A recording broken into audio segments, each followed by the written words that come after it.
ఈ టీనేజ్‌కి సంబంధించిన వీడియో నేను సందేశం చివరిలో చెప్తాలేండి మెసేజ్. అమ్మాయికి లైన్ వేసే 5 పవర్‌ఫుల్ మార్గాలు. 1 నేరుగా కాన్ఫిడెన్స్‌తో మాట్లాడండి. 2 ఆమెను ప్రత్యేకంగా వేరే స్టైల్‌లో పలకరించండి. ప్రశంసించండి. 3 కొంచెం ఫన్ అండ్ జోక్స్ వేయండి.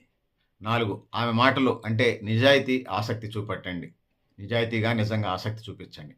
5వది లైట్‌గా, చిలిపిగా ఆట పట్టించండి. 6వది కళ్ళలోకి చూసి కళ్ళతోనే నవ్వండి. 7వది గౌరవంగా మీ మాట చెప్పండి.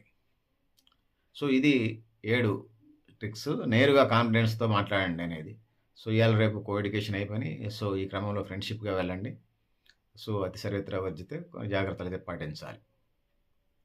ఇక రెండోది ప్రత్యేకంగా వేరే స్టైల్‌లో ఒక్కొక్కడిది ఒక్కో స్టైల్ ఉంటది. సో, రకరకాల పరిస్థితులు ఉంటుంటాయి.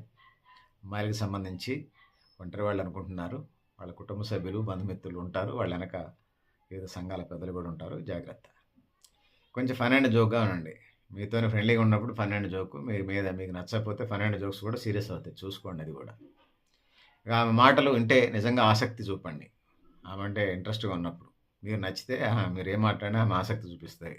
మీకు నచ్చకపోతే ఏం చెప్పినా వినదు. మీరు పెద్ద హై లెవెల్ వీరుడైన. ఇక లైట్‌గా, చిలిపిగా ఆట పట్టించండి. జోక్స్ అనేది లవర్స్ మధ్య గాని, భార్యాభర్తల మధ్య ఉండాల్సిందే.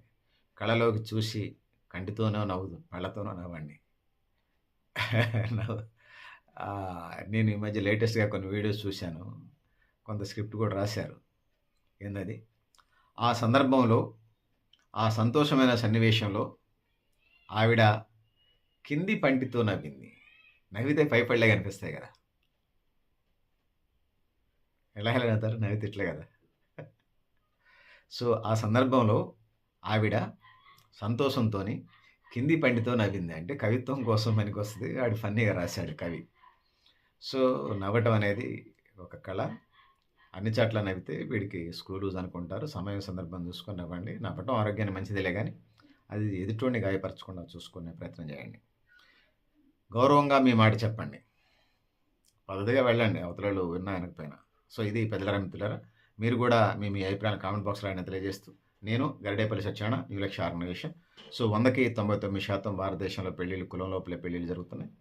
ఫ్రెండ్‌షిప్ వేరు, పెళ్లి వేరు. స్నేహానికి, ప్రేమకి లవ్ అడ్డు రాదు. స్నేహానికి, లవ్‌కి, సెక్స్‌కి, రొమాన్స్‌కి కులం అడ్డు రాదు. కానీ పెళ్ళికి ఖచ్చితంగా కులం అవసరం అవుతాది. భారతీయ సమాజంలో కుల వ్యవస్థ ఉన్నది. సో, ఈ సమాజంలో 100కి ఇంకా 70% ప్రజలు వెనకబడి ఉన్నారు. 40-50 కోట్ల మంది పేదలున్నారు. సో, అందుకోసం భారతదేశ అభివృద్ధి వైపు బాటలు వేద్దాం. పెళ్ళిడొచ్చిన తర్వాత 21 సంవత్సరాలు నిండిన తర్వాత పెళ్ళిళ్ళు చేసుకునే ప్రయత్నం చేయండి. ఫన్నీగా ఛానల్ కోసం వీడియో చేశాను. సో, అంత మాత్రాన నేనేదో చెప్పేసానని చెప్పేసి అదే ఎజెండాగా అదొక ఉద్యమంలాగా లవ్ ఎజెండా కాకుండా చదువుకునే విద్యార్థులైతే చదువుకోండి. వృత్తి చేసుకునే వాళ్ళైతే స్కిల్ డెవలప్‌మెంట్ పెంచుకొని అభివృద్ధి అయ్యే కార్యక్రమాల వైపు ప్రయాణం చేయండి. సో, నేను ఫన్నీగా వీడియో చేశాను. నాకు పెద్దగా ఇంట్రెస్ట్ కూడా లేదు. ఫ్రెండ్స్ చేయమని చెప్పారు కాబట్టి చేశాను.